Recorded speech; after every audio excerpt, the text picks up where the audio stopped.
सूर्याने मस्त अंगणात प्रकाश टाकला होता आणि चिकू आपल्या आवडत्या केळाला घेऊन आनंदाने जंगलात फेरफटका मारत होता.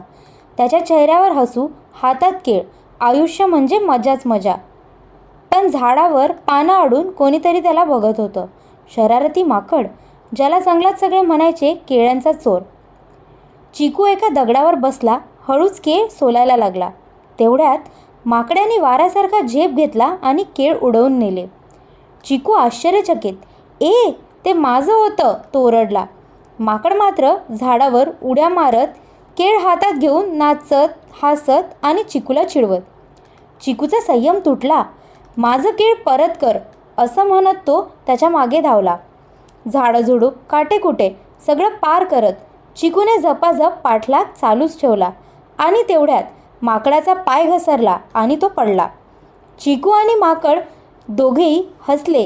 केळ मात्र आता 2 तुकड्यांमध्ये पडलं होतं. चिकूने एक तुकडा उचलला आणि माकडाला दिला. माकडानेही आपला तुकडा शेअर केला आणि तसेच एका केळाच्या पाठलागातून जन्म झाला एका गोड मैत्रीचा.